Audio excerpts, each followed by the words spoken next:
Hello everyone, this is KC Patel and welcome to Satvik Academy. Satvik Academy के YouTube channel में आप सभी का स्वागत है। थंबनेल में आप लोगों ने देख लिया होगा कि एमपी टेट जो वर्ग 1 की चयन परीक्षा हुई थी आपकी 2023 में, रिजल्ट आने के बाद डीपीआई ने अपनी काउंसलिंग करवा ली है, लेकिन ट्राइबल विभाग यानी कि जनजातीय कार्य विभाग इसकी काउंसलिंग अभी बाकी थी, तो उन्होंने भी अपनी काउंसलिंग के लिए दिशा निर्देश जारी कर दिए हैं, अपना टाइम टेबल जारी कर दिया है।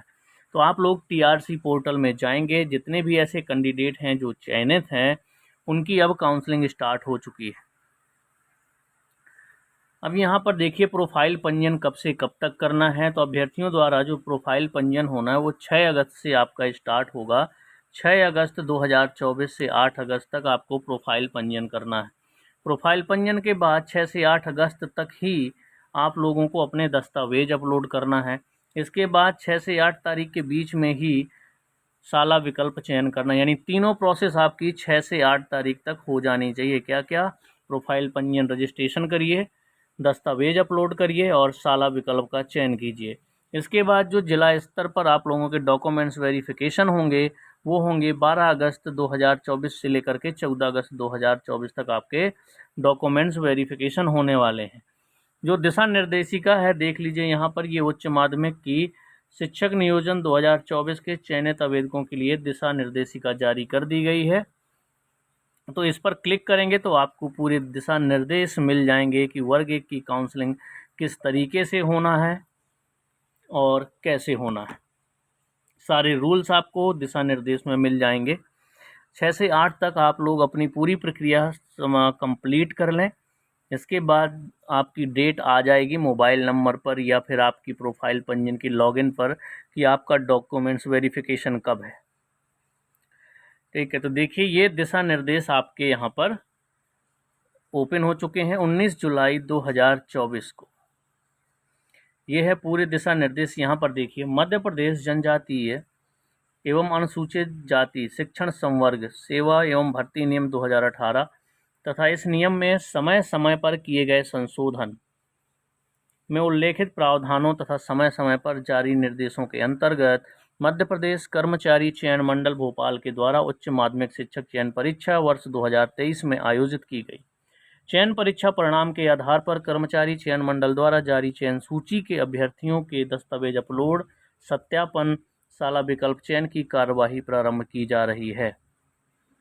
विषयवार एवं प्रवर्गवार रिक्तियां कर्मचारी चयन मंडल द्वारा चयन परीक्षा हेतु जारी विज्ञापन अनुसार होंगी। जिस तरह से विज्ञापन में जारी कर दी गई थी ट्राइबल की और डीपीआई की अपनी अपनी वैकेंसी।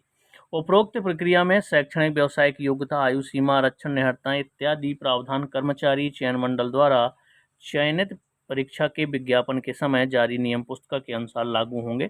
जो क्वालिफिकेशन ईएसबी के नोटिफिकेशन में था वही सब कुछ रहने वाला है। अभ्यर्थियों से यह अपेक्षित किया जाता है कि ऑनलाइन प्रक्रिया में सम्मिलित होने के पूर्व समस्त आवश्यक नियम तथा अद्यतन निर्देशों का अध्ययन कर लें। विवरण एमपी ऑनलाइन के टीआरसी पोर्टल पर उपलब्ध है। जो एमपी ऑनलाइन पोर्टल की शुल्क है वो 100 रुपये है, अगर 7 दस्तावेज अपलोड सहित देय होगा। अपलोड किए जाने वाले दस्तावेजों की संख्या अनुसार शुल्क पृथक से 5 रुपये प्रति दस्तावेज के नाम से देय होगा। यह शुल्क नॉन रिफंडेबल होगा, याद रखिए। अभ्यर्थी ऑनलाइन प्रक्रिया तकनीकी समस्या में समाधान के लिए अगर कोई प्रॉब्लम जाती है, मान लीजिए आपको अपनी काउंसलिंग करने में, डॉक्यूमेंट्स अपलोड करने में, प्रोफाइल पंजीकरण करने में, तो आप लोग एमपी ऑनलाइन के टोल फ्री नंबर यहाँ पर दिया हुआ है, इस पर कॉल करके कुछ भी प्रॉब्लम होती है तो आप जानकारी ले सकते हैं। ठीक है, दस्तावेज अपलोड, सत्यापन की प्रक्रिया, ये सारी चीज़ें आपको दे दी गई। कहाँ पर होगा?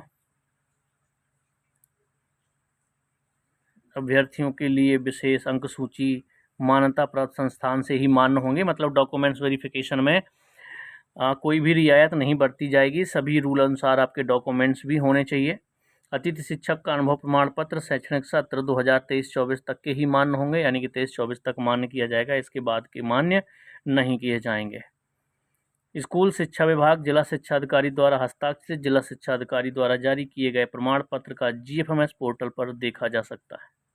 ठीक है, जनजातीय कार्य विभाग जिला संयोजक, सहायक आयुक्त, जनजातीय कार्य एवं अनुसूचित जाति विकास द्वारा अपने हस्ताक्षर एवं पद मुद्रा से जारी किया गया प्रमाण पत्र। तो ये अतिथि के अनुभव के लिए यहाँ पर ये चीज़ें बताई गई हैं।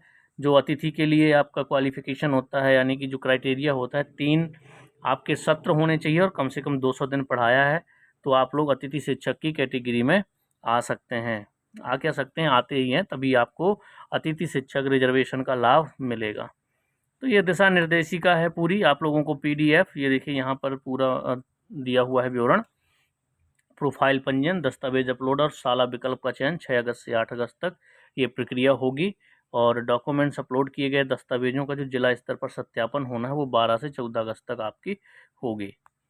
चलिए, ये था पूरा डेटा आपको दे दिया। PDF आपको मिल जाएगी। PDF मैं टेलीग्राम चैनल में शेयर कर दूंगा, तो आप लोग ये डॉक्यूमेंट्स की सूची भी देख लीजिएगा जो जो आपको ले जाना है डॉक्यूमेंट्स वेरिफिकेशन में। हाँ, टेलीग्राम की लिंक आपको डिस्क्रिप्शन में मिल जाएगी। तो कोई भी डाउट होगा तो कमेंट्स में बताइएगा। मिलते हैं हम लोग नेक्स्ट वीडियो में। आपकी MP टेट वर्ग 1 की काउंसलिंग जनजातीय कार्य विभाग ने भी शुरू कर दी है। टाइम टेबल मैंने आपको बता दिया। अपने दस्तावेज, ये हैं दस्तावेज जिनको आपको अच्छे से कंप्लीट कर लेना है। पात्रता परीक्षा की अंक सूची जो आपको अपलोड करनी थी। जन्म तिथि का प्रमाणीकरण, 10वीं की अंक सूची हो जाएगी आपकी। स्नातक उपाधि की अंक सूची, सेमेस्टर या वर्षों में है तो सभी को करना है। इसके बाद B.Ed और स्नातकोत्तर यानी मास्टर डिग्री की भी सेमेस्टर में है तो सेमेस्टर वाइज पूरी मार्कशीट, ईयर वाइज है तो पूरी ईयर वाइज आपकी मार्कशीट अपलोड करनी है। आरक्षण के लाभ के लिए आपको SC ST OBC और EWS का प्रमाण पत्र आपको अपलोड करना होगा, साथ में वेरिफिकेशन के लिए ले जाना होगा। अगर मध्य प्रदेश के निवासी हैं तो निवास का प्रमाण पत्र आपको अपलोड करना होगा, साथ में वेरिफिकेशन के टाइम पर ले जाना होगा। अतिथि शिक्षक का अनुभव प्रमाण पत्र भी आपको ले जाना होगा अगर आपने अतिथि शिक्षक कैटेगरी से आवेदन किया है। अगर आप विकलांग हैं तो उसका सर्टिफिकेट लगेगा। बोनस अंक से संबंधित सक्षम अधिकारी द्वारा जारी प्रमाण पत्र यदि लागू होने की दशा में बात की गई है। आयु में छूट संबंधी प्रमाण पत्र सक्षम अधिकारी द्वारा यदि लागू हो दिया गया है। मध्य प्रदेश का जीवित रोजगार पंजीयन, अब यहाँ पर याद रखिए रोजगार पंजीयन भी आपको लेके जाना है। यहाँ पर देखा होगा आवश्यक दस्तावेज, उच्च माध्यमिक पद हेतु अभ्यर्थियों द्वारा अपलोड किए जाने वाले आवश्यक दस्तावेजों की सूची है, तो ये भी अपलोड होना है। आपको जीवित रोजगार पंजीयन भी अपलोड करना होगा।